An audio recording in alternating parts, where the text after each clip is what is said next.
My name is Samantha, and I'm 33 years old. My sister Bethany and I found ourselves pregnant at the same time, a coincidence that seemed to bring unexpected joy to our mother, Diane. Each week without fail, she would arrive at our respective homes carrying carefully prepared beef bone broth in identical thermoses.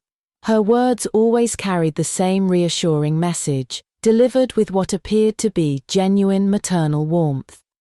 Same pot, same beef bones, and my love for both of you is exactly the same. During my final prenatal appointment, the ultrasound revealed concerning news. While Bethany's baby was measuring large at an estimated 8 pounds, bringing tremendous pride and celebration from her in-laws, my own child was measuring significantly smaller than expected. Dr. Martinez, my obstetrician, expressed serious concern about the delayed fetal development. His words cut deeply into my confidence as an expectant mother, and I found myself consumed with guilt, convinced that somehow my own physical inadequacies were harming my unborn child. The revelation that would change everything came through an unexpected source. My husband Andrew, a man who had never shown the slightest interest in culinary matters. Throughout our 5-year marriage, he had maintained a strict policy of avoiding the kitchen entirely, unable to distinguish between oregano and basil, and generally displaying what could charitably be described as an underdeveloped palate. On this particular evening, however, he decided to taste the broth that my mother had so lovingly prepared. His reaction was immediate and unmistakable. "Honey," he said, his engineering mind always direct and unfiltered, "are you absolutely certain this isn't just dishwater?" The question hit me like a physical blow, and I found myself responding with defensive anger that surprised even me. "How can you say such a thing? This is something Mother has spent 24 hours carefully simmering, and she drove all the way here to bring it to us personally. How could it possibly be dishwater?" It was in that moment that I began to understand something I had been blind to for so long. My mother's love had never been distributed equally, and I'm wondering, where would this happen in your world? Tell me your city or country in the comments, subscribe for more. So here's what happened next. Andrew's expression grew more puzzled as he took another careful spoonful, his analytical nature compelling him to verify his initial assessment. "I'm not trying to upset you, sweetheart, but please, just taste it yourself. This broth really contains nothing more than grease and a faint, rather unpleasant meat smell. There's no salt, no umami, nothing that would indicate proper seasoning. Is this truly what you've been drinking all this time?" The thermos sat before us, steam rising from its contents, a thick layer of yellowish fat floating on the surface in what should have been an appetizing display of nutritional richness. For 3 months, every Thursday had brought the same ritual, my mother making the journey from Queens to our Brooklyn apartment, appearing at our door with this same thermos, always emphasizing the importance of consuming the broth while it remained hot. I had been genuinely touched by what I perceived as her dedication and care. The relationship between Bethany and me had always been complicated by what seemed to be our mother's natural preference for my younger sister. Despite only 2 years separating us, Bethany had always possessed the charm and beauty that made her our mother's obvious favorite. She knew how to be sweet and engaging, bore a stronger physical resemblance to our mother, and had been treated as the precious jewel of the family since childhood. I, on the other hand, had been cast in the role of the serious, responsible older daughter, expected to be understanding and always yield to my sister's needs and desires. When we both announced our pregnancies within weeks of each other, I was surprised and deeply moved when our mother made what seemed like a genuine promise of equal treatment. She declared with apparent sincerity that both daughters were equally precious to her and that this pregnancy would mark a new chapter in our family dynamic. The weekly bone broth deliveries were presented as tangible proof of this newfound fairness and equality. Feeling a surge of defiant determination, I lifted the bowl to my lips and took a substantial gulp of the hot liquid.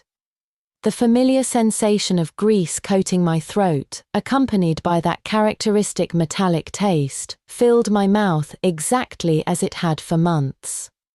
Andrew was absolutely right.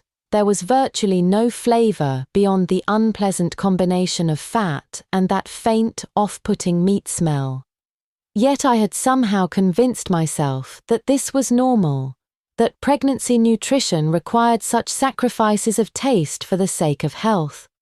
Surely prenatal nutrition is supposed to taste this way, I said, more to convince myself than Andrew. Low salt and minimal seasoning are healthier for pregnant women. Andrew's expression remained skeptical as he quietly took my bowl and poured the remaining contents down the sink. "Stop drinking this," he said firmly.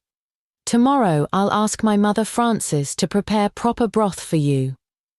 The soup that my mother-in-law prepared the following day was indeed delicious and nourishing, but her kindness only served to highlight the inadequacy of what I had been receiving. I felt as though Andrew had not only rejected my mother's efforts, but had also invalidated the 3 months of what I had believed to be loving sacrifice on my part.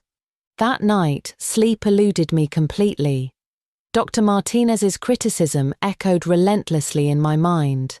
"Fetal development is significantly delayed, Samantha.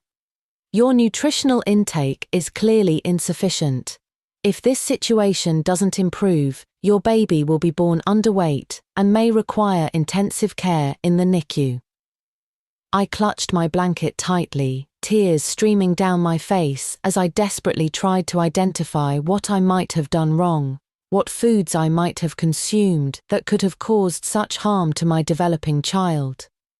Andrew wrapped his arms around me from behind and sighed deeply.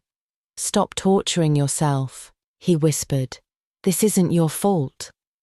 The next morning brought a message to our family WhatsApp group that seemed to mock my struggles. Bethany had photographed an elaborate collection of gold baby jewelry that her mother-in-law had purchased, apparently as a reward for carrying what they proudly proclaimed would be a large, healthy grandson. In the image, Bethany glowed with satisfaction, her prominently rounded belly and rosy complexion, a stark contrast to my own pale, worried appearance. Her accompanying message read, "Thanks to the wonderful bone broth that Mom makes for me every week, just look how well nourished both the baby and I have become." While I genuinely felt happy for my sister's good fortune, the comparison to my own situation created an uncomfortable knot in my stomach. A sudden, almost desperate curiosity arose in me. I needed to taste the broth that my sister was receiving. Acting on this impulse, I reached for my phone and initiated a FaceTime call with Bethany. She answered quickly, appearing relaxed and comfortable on her sofa with a facial mask applied, the picture of pampered, expectant motherhood. "What's happening, sister?" she asked casually. "Nothing urgent," I replied, trying to keep my voice neutral. "Mother just delivered today's broth, and I wondered if you had received yours yet." "Oh yes, absolutely." Bethany's enthusiasm was immediate and genuine. "The broth Mother prepared today was absolutely incredible. She added turmeric and ginger, plus that collagen protein powder I love so much. The entire soup had this beautiful milky white color, and the aroma was absolutely divine. I managed to finish 2 large bowls in one sitting. Milky white color, collagen protein powder, turmeric and ginger. As these words registered, a cold dread began settling in my chest. With trembling hands, I unscrewed the cap of my own thermos. Steam escaped, carrying that familiar scent of beef fat. The liquid inside was a clear, pale yellow color, with a few lonely onion slices floating on the surface. There wasn't even a single sprig of parsley to be seen, let alone the rich, milky white appearance that Bethany had described. "Sister? Why aren't you responding? Is the connection poor?" Bethany's voice came through the phone, bringing me back to the conversation. I took a deep breath, forcing my voice to sound normal. No, the connection is fine. Bethany, could you possibly do me a favor? Of course, what do you need? Would you be able to save me a portion of today's broth? I could have Andrew come collect it. We accidentally spilled ours, and I've never wasted any of Mother's broth before. Missing it today would really bother me. Bethany agreed without hesitation. Certainly, I'll save you a generous portion. You should continue getting proper nutrition. Looking at how thin you've become, I'm worried that your baby might end up significantly smaller than ours. It's strange how we're sisters, yet you seem to have such difficulty absorbing the nutrients from Mother's soup. Her comment was delivered with casual thoughtlessness that stung more than intentional cruelty. I wonder about that myself, I managed to respond, the irony not lost on me. After ending the call, I stared at my bowl of so-called nutritious broth, seeing it clearly, for perhaps the first time. That afternoon, Andrew drove to Bethany's house in Long Island and returned carrying an identical thermos to the one sitting in our kitchen. The moment he opened the lid, the contrast was undeniable. Rich, aromatic steam filled our entire living room with the scent of herbs and perfectly seasoned meat. The liquid inside was indeed a beautiful, creamy white color, with a thin layer of natural gelatin on the surface. The broth was filled with tender carrot pieces, celery, perfectly cooked bone marrow, and succulent beef that had been simmered to perfection. These two containers clearly had never shared the same pot or the same preparation process. Andrew quietly ladled 2 small bowls, offering one to me while keeping one for himself. The first spoonful was a revelation. Rich, complex flavors exploded across my palate, and warmth spread through my entire body in a way that had nothing to do with temperature. Compared to the flavorless liquid I had been consuming for 3 months, this was the difference between gourmet cuisine and dirty dishwater. Andrew watched me with eyes full of sympathy, unable to find words for what we both now understood. My tears began flowing freely, carrying months of accumulated hurt and confusion. "Now I believe you," I whispered. This wasn't simply about different soup recipes. This was about the fundamental difference in how a mother's heart was distributed between her children. The love that I had believed was equally shared had never truly existed for me. Andrew set down his bowl and gathered me into his arms, his own anger and heartbreak evident in his voice. "Don't cry over someone like that," he said, though his words carried more hurt than anger. "From this moment forward, don't accept anything she brings to this house. I'll take care of our child, and I'll learn to cook whatever you need." Sobbing in Andrew's embrace, I felt the release of 30 years of accumulated pain. The hurt, anger, and deep disappointment that I had carried for so long finally found expression. I wasn't crying over a bowl of soup. I was mourning 3 decades of being treated as the less favored daughter, of being taken for granted and receiving whatever scraps of affection remained after my sister had been satisfied. Once my emotions had settled, I made a decision that would require both courage and careful planning. I wouldn't confront my mother immediately with accusations and emotional outbursts. Her personality was too dominant, too argumentative, and too skilled at turning any confrontation into an opportunity to blame and lecture me. Instead, I needed irrefutable evidence that would make denial impossible. I researched independent food testing laboratories in the New York area and arranged to have both samples professionally analyzed. Andrew's sample from Bethany's house and the next week's delivery from my mother were carefully labeled and submitted for comprehensive nutritional analysis. The wait for results would take 3 to 5 business days. During this waiting period, my mother somehow learned about my request to Bethany for additional broth. She called immediately, her tone artificially casual as she probed for information. "Samantha," she said, "if your soup was spilled, why didn't you call me directly? I could have driven over with a fresh batch much more quickly than making Andrew drive all that distance. I maintained a calm facade while testing the waters. I thought you had already distributed everything you had prepared. I really didn't want to trouble you with an additional trip. Then I added carefully, Mother, I couldn't help but notice that Bethany's broth seemed to taste much richer than what I've been receiving. The silence on the other end lasted exactly 2 seconds before my mother's voice returned, pitched higher with defensive irritation. Samantha, what exactly are you implying?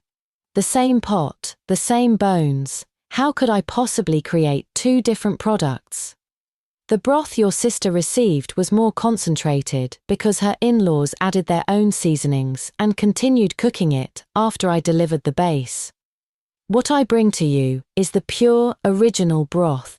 If your body isn't absorbing nutrients properly and your baby is measuring small, how can you possibly blame that on me? This is really quite ungrateful. Her response came so quickly and smoothly that it was clear she had been prepared for this exact question. My heart continued sinking as that faint hope that this might all be a misunderstanding finally died completely. I see, I said quietly, that explains everything. Perhaps my unexpectedly calm reaction surprised her because she paused before continuing in a slightly softer tone. Good, I'm glad you understand. Don't let your imagination run wild. Focus on taking care of yourself and the baby. Next week I'll add some red dates and goji berries to give you extra nutrition. That won't be necessary, Mother, I interrupted. Andrew has decided to learn how to make broth himself, so we won't need to trouble you with that long drive every week anymore. You can focus all your attention on Bethany, since she clearly needs your care more than we do.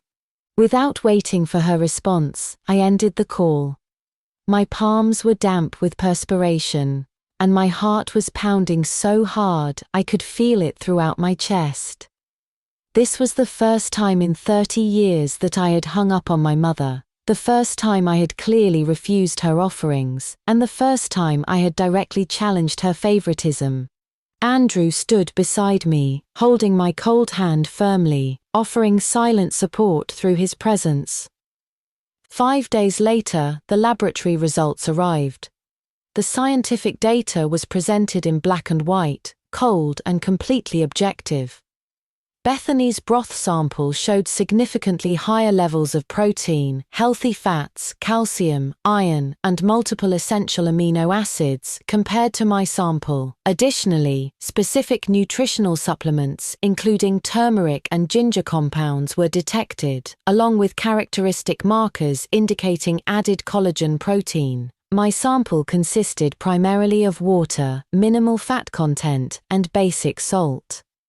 The nutritional components were extremely low, and none of the supplemental ingredients found in Bethany's sample were present. The scientific conclusion was clear and brutal. It took a formal laboratory analysis to prove what should have been obvious from the taste alone. The systematic favoritism that had infected every aspect of my relationship with my mother. Rather than immediately confronting her, I photographed the report and stored it securely in my phone's encrypted folder. For the remainder of my pregnancy, I used morning sickness as an excuse to decline any food deliveries from my mother. She complained briefly about my being difficult to please, but didn't persist.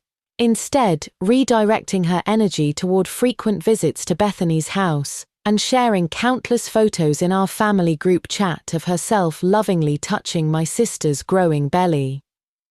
I maintained my emotional distance from these displays, focusing entirely on my own health and pregnancy preparation. Without the stress of my mother's interference, and with Andrew's dedicated care, and my mother-in-law Frances's genuine support, my health improved dramatically. Andrew's cooking skills developed rapidly under Frances's patient instruction, and though his early attempts varied wildly in seasoning, every bowl he prepared was made with authentic care and proper ingredients.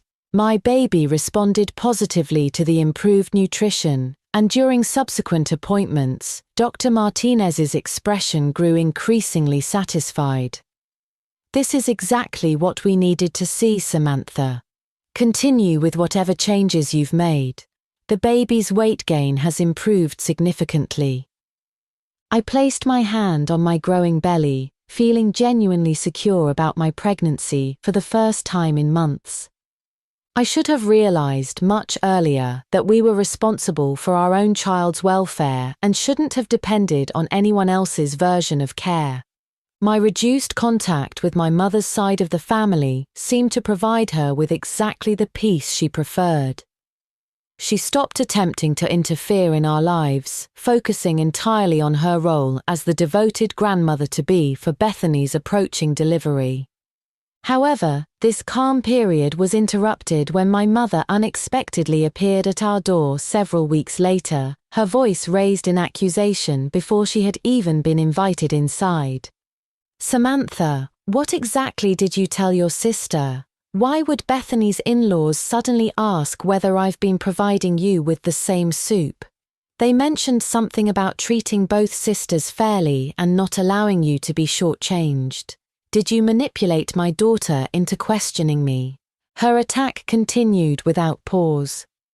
"Your pregnancy has complications because of your own genetic limitations, not because of anything I did or didn't provide. How can you possibly blame me for your body's inability to properly nourish a child?" I took a deep breath, feeling anger rise within me, and decided that 3 decades of silence was finally enough. "Mother," I interrupted her tirade, "were the soups actually identical?" The sudden silence on her end was telling. "What do you mean by that question?" "You know exactly what I mean. I have the nutritional analysis report right here on my phone. Would you like me to share those results with our entire family group chat so everyone can see exactly how fair and equal your treatment has been?" The only sound from her end was rapid, panicked breathing. After several seconds of complete silence, she exploded with even greater volume than before. "Samantha, you actually had my cooking analyzed. How could you treat your own mother like some kind of criminal? I spent countless hours every week preparing and delivering food for you, and this is how you repay my devotion. By subjecting my efforts to laboratory testing." I laughed bitterly at her continued deception. "Mother, even now you're going to continue lying to me and to yourself.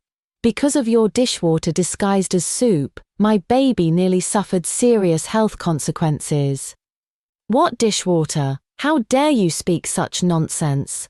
Her voice reached a shrieking pitch. "That was specially prepared clear broth designed to reduce internal heat and inflammation. Light, clear soups are much more beneficial for health than heavy, rich preparations. Your sister needed the heavier broth because her constitution is weaker and requires more intensive supplementation. You clearly don't understand anything about proper nutrition." This new fabrication was so transparently false that I felt my anger transform into cold determination. "Perfect. I'll post the laboratory results for everyone to review and let our family members decide for themselves who's telling the truth. You can stop crying and stop arguing with me. Everyone has eyes and intelligence, and they can draw their own conclusions." "You wouldn't dare." Her voice carried genuine terror now. "Samantha, don't you dare share anything like that. I am your mother." "You remember that you're my mother. I was beginning to think you only had one daughter named Bethany." I ended the call immediately. Andrew quickly took my phone, deleted and blocked her number, and disabled notifications from our family group chat. "I've also muted the family group temporarily," he said. "You need a few days of complete peace without their interference." Leaning against him, I felt utterly exhausted. She'll create a scene when this news spreads through the family. She's never been publicly confronted like this before. We need to take control of the situation proactively if we want her to back down. Andrew looked at me with concern but also clear support. What do you want to do? I'll stand by whatever you decide. I placed my hand on my belly, feeling my daughter's movements, and experienced a surge of protective determination unlike anything I had ever felt before. For the sake of my child, I needed to permanently sever these toxic family connections. The thing she cares about most isn't actually us, I explained.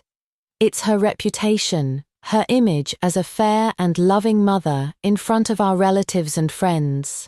Since she values that image so highly, that's exactly where we need to apply pressure. Rather than immediately posting the laboratory results to our large extended family group, which would have been emotionally satisfying but potentially backfire by making me appear vindictive, I chose a more strategic approach that would give her a clear warning while maintaining my credibility. I sent the laboratory report photos to a smaller group that included only Andrew, myself, my parents, and Bethany, along with this message. These are the nutritional analysis results for the love soups that Mother delivered to Bethany and me.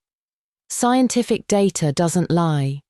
I've been puzzled about why, despite receiving the same supposedly nurturing broth, my baby is measuring small while Bethany's is thriving. Now I understand the reason. I don't need toxic soup that could harm my child. I immediately silenced my phone and placed it face down on our coffee table. I knew this message would explode through our family like a grenade. Within 5 minutes, my father Stephen was calling Andrew's phone. Andrew glanced at me for permission before answering and putting the call on speaker. Andrew, what's happening here?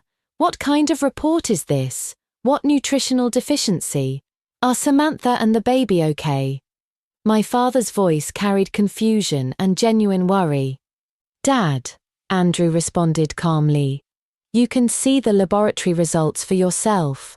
The data is very clear. For the past several months, Samantha has been receiving broth with essentially no nutritional value, and her doctor has previously expressed serious concern about delayed fetal development. We've been keeping quiet out of respect for Mom's dignity, but when she called today, not only refusing to acknowledge the problem but actually blaming Samantha's genetics, we couldn't remain silent any longer.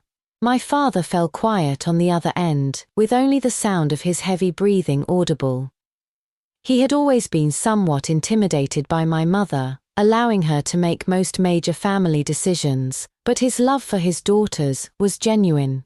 How could this happen? Your mother, he mumbled, seemingly unable to comprehend the situation.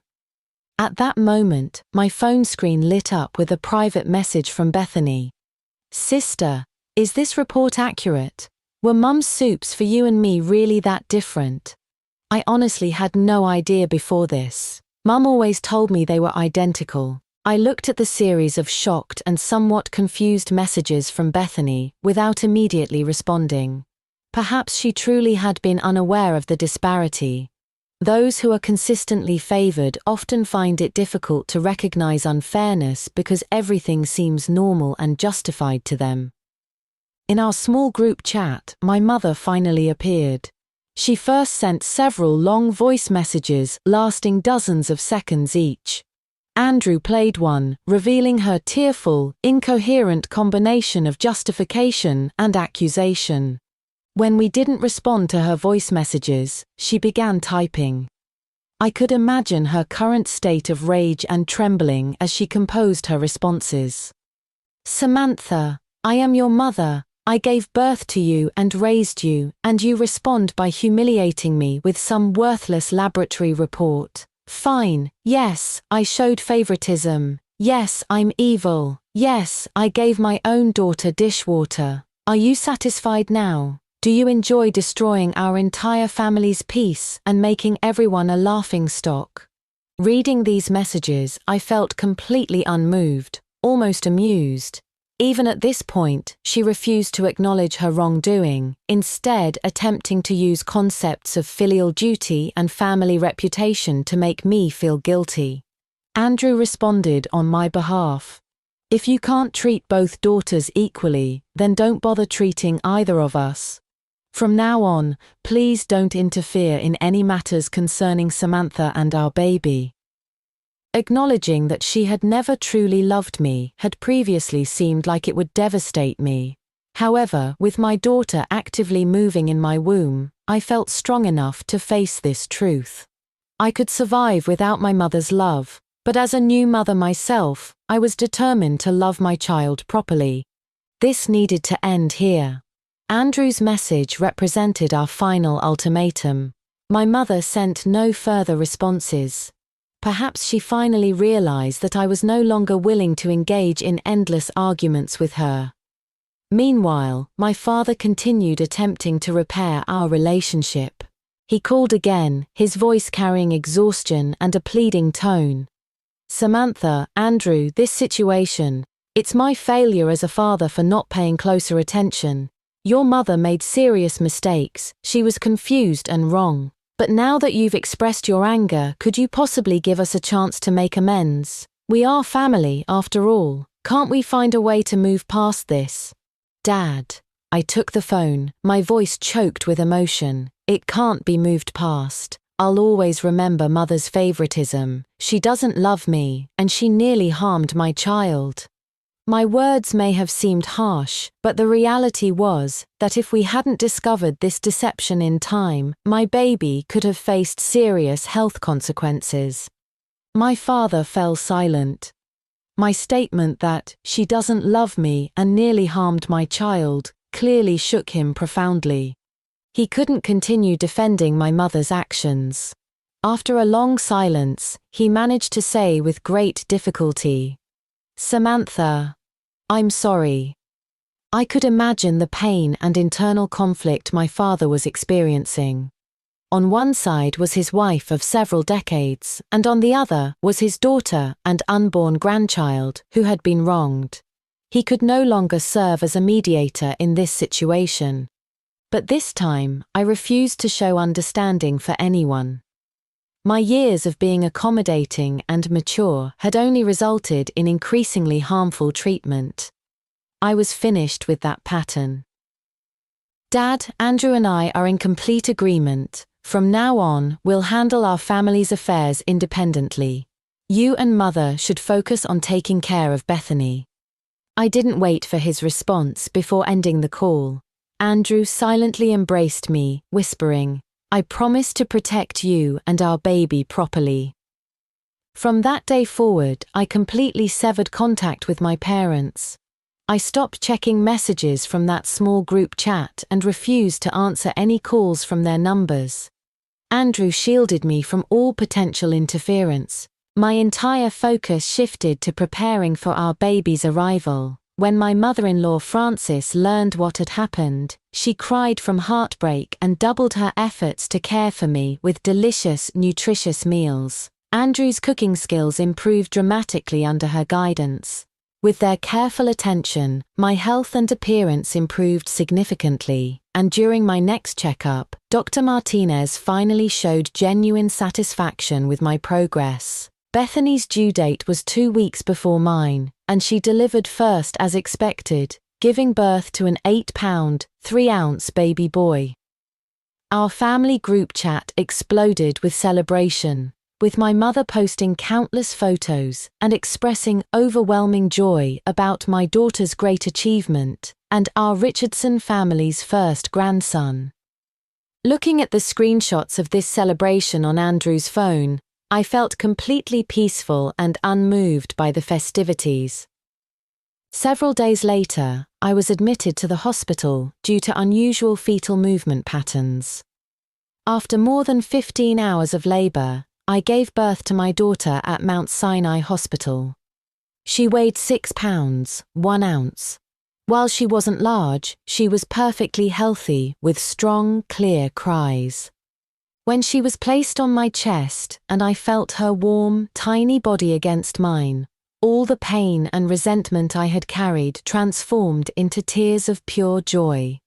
Andrew held our daughter with tears in his eyes, cradling her as though she were the most precious treasure in the entire world. We became completely absorbed in the joy of new parenthood, almost forgetting about the outside world entirely.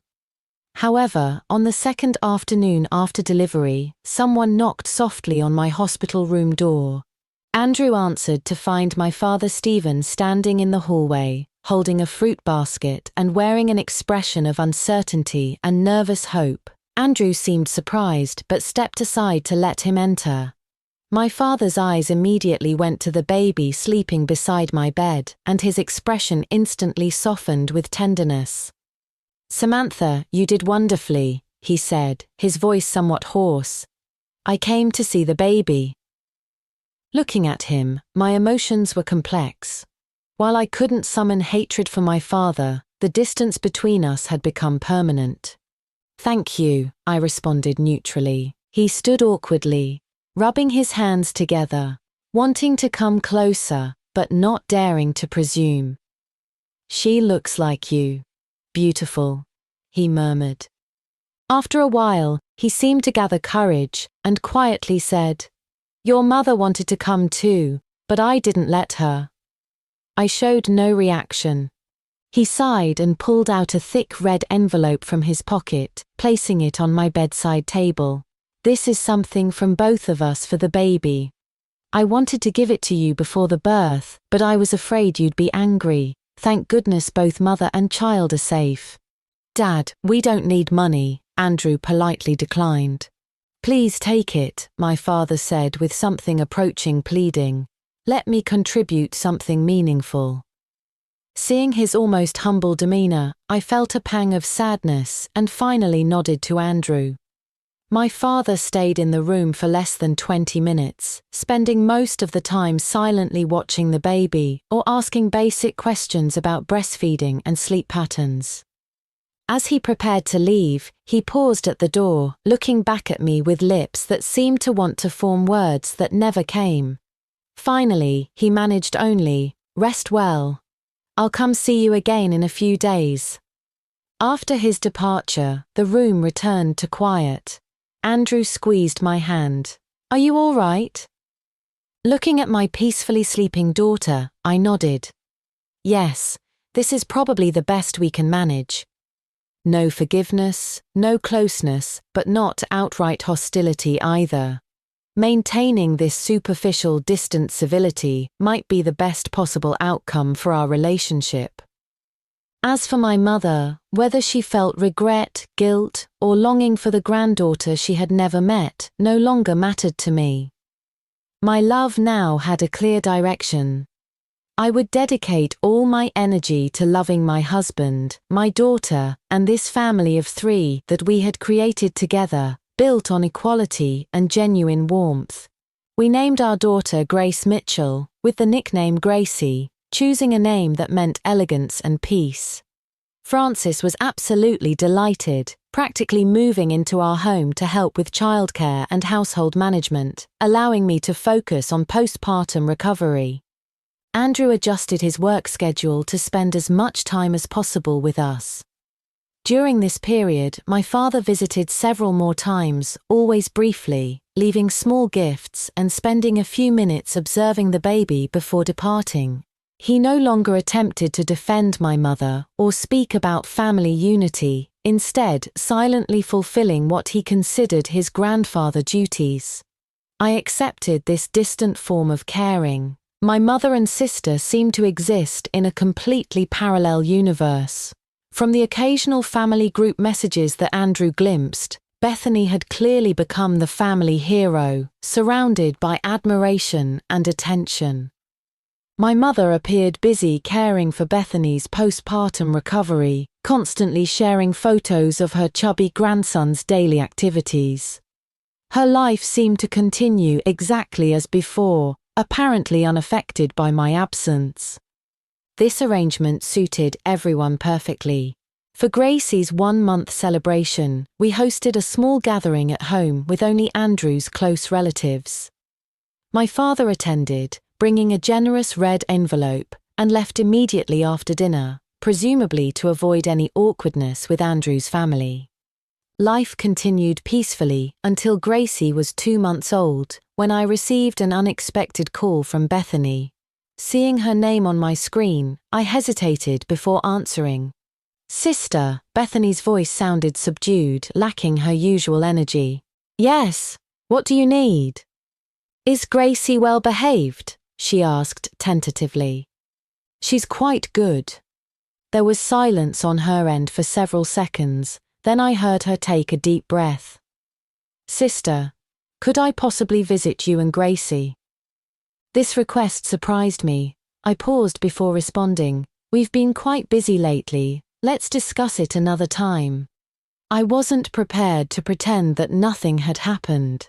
I wasn't ready for Gracie to be exposed to that circle of family dynamics yet.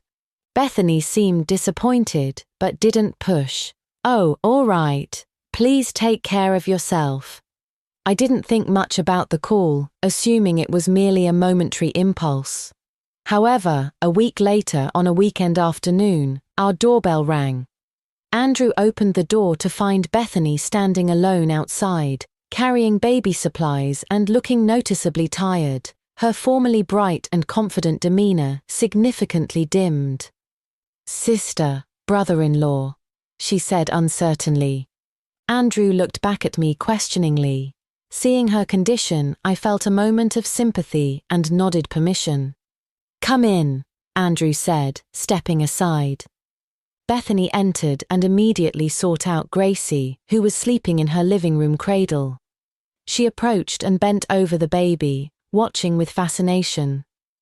"She's so small and beautiful," Bethany said softly. "She was quite small initially, but we've managed to help her catch up," I replied from the sofa without moving. After watching for a while, Bethany straightened and sat on the sofa across from me, nervously clasping her hands together. "Sister, I'm sorry," she said suddenly. I was startled by her unexpected apology. "About the soup situation, I've argued with Mother several times," Bethany continued, her eyes filling with tears. "At first she denied everything, but when I pressed her repeatedly, she finally admitted that she said that you have a withdrawn personality and aren't likable, that you can't be relied upon in the future, so it's better to favor me more. She claimed that since my in-laws have good financial standing, keeping me happy would provide her with security in her old age." Her words came haltingly, interrupted by sobs. While I had already understood my mother's calculations, hearing such brutally honest manipulations spoken aloud by my sister still sent chills through me. I had no desire to comfort her, simply asking, "Why are you telling me this? Are you here to boast about being her chosen favorite?" Bethany's tears flowed more heavily. "I know it seems hypocritical for me to say this now. I was accustomed to Mother always giving me the best of everything, accustomed to you quietly standing aside. I thought it was just different preferences in taste. I never imagined that the soup could have nearly harmed Gracie," she continued through her tears. "It wasn't until I gave birth to my own child that I understood how important a mother's love is for a baby. When I think about what you went through alone during your pregnancy, my heart breaks." Looking at my crying sister, my feelings were complicated. "Stop crying," I said, handing her a tissue. "Gracie and I are fine now." I didn't say, "I forgive you." I couldn't forgive our mother, but I was willing to accept Bethany's current apology. Bethany wiped her tears, looking at sleeping Gracie with red eyes, and whispered, "I'm only now learning how difficult it is to treat children fairly, and how important it is." After a brief visit, she left a special baby blanket she had bought for Gracie. When Frances opened it later, she discovered a bank card with the password written inside, prompting her to insist that I return it to Bethany immediately. I called Bethany, who responded tearfully, "There are $20,000 in that account. It's my gift to Gracie as her aunt. Sister, I hope you and Gracie will always be happy. Whether you believe it or not, Mother's favoritism hurt you, but it also hurt me. I hope we can continue being good sisters forever. Besides my baby, you're the most important person in my life, and I don't want you to suffer." She hung up quickly after speaking. Both Andrew and I felt uncertain about this gesture. $20,000 represented a significant sum, especially for new parents facing increased expenses. However, this money carried too much emotional complexity and history. "We can't accept this money," Andrew said firmly. "We're capable of providing well for Gracie ourselves." I understood his reasoning. Bethany's money wasn't simply money, it was an urgent attempt to compensate for guilt through financial means. I didn't want our relationship to become entangled with monetary considerations, losing its genuine nature. I sent Bethany a message. "Please take the card back. We appreciate your thoughtfulness, but we'll keep the blanket as Gracie's gift. This amount is too significant and inappropriate." After sending the message, I didn't receive a response for hours. Finally that evening, Bethany sent a long voice message with heavy nasal congestion from crying. "Sister, that wasn't my intention. I just wanted to do something meaningful for Gracie and ease my own conscience. I know money can't buy back what's lost, but this was the only concrete way I could think of to help you while giving myself a chance for redemption. Please accept it, just to give me an opportunity to make amends. Otherwise, every time I think about you and Gracie, I feel like there's a huge weight pressing on my heart." Hearing her tearful pleading, my emotions were mixed. After discussing it with Andrew, we decided to temporarily hold the card without using the money. We responded, "We'll keep the card for now, but you can retrieve it whenever you feel ready. Gracie is still small, and we don't currently need such a large sum. Between sisters, we don't need money to prove our relationship." This matter was temporarily settled. Bethany continued visiting Gracie occasionally, each time bringing carefully selected clothing or toys, never again mentioning the bank card or past unpleasantness.